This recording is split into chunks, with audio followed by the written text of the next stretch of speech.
Pagdalo ni Pangulong Ferdinand R. Marcos Jr. sa kauna-unahang trilateral summit kasama ang Amerika at Japan, inaasahang magiging mabunga, partikular na sa mga usapin ng pamumuhunan, ekonomiya, kalakalan at depensa. Si Alan Francisco sa detalye. Rise and shine, Alan.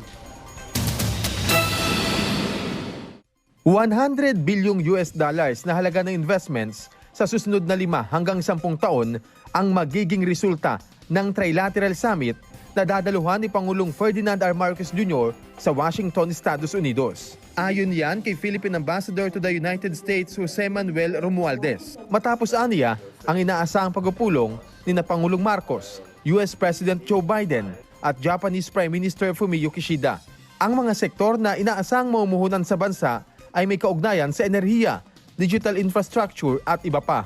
We have a lot of areas where we are putting ourselves, our economic managers are putting our country into a situation where we're opening up our economy, especially in energy, which is very important for us, and also, of course, in digital infrastructure and infrastructure, physical infrastructure as also one of the other aspects of our economic package that we'd like to offer for potential investors. Inaasahan din ang pulong ni Pangulong Marcos sa ilang business groups. Sabi ni Ambassador Romualdez, excited si Pangulong Marcos na makausap ang isang energy company na planong mag-supply ng maliit na nuclear power plant sa bansa. Again, this gives you an indication of how much interest there is at this time in investments coming into the country.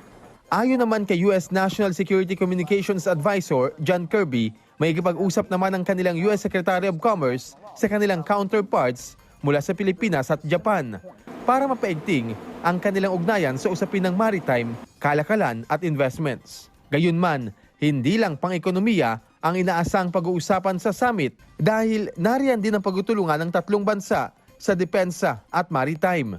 Ayon kay US Advisor John Kirby, walang dahilan sa China para aniya mag-overreact sa trilateral cooperation sa South China Sea sa pagitan ng Pilipinas, Amerika, Australia at Japan. I can't speak for the PRC reaction one way or another except to say there's no reason to overreact to this.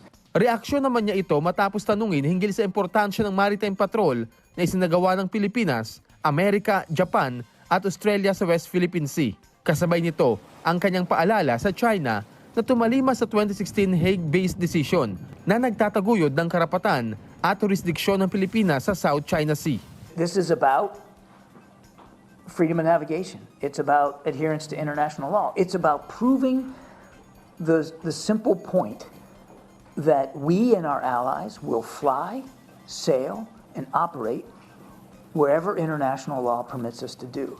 And it does in the South China Sea, and we did. Muli namang binigyang diin ng gobyerno ng Amerika ang painindigan nitong pagsuporta sa Pilipinas hanggang si Biden ang Pangulo ng USA.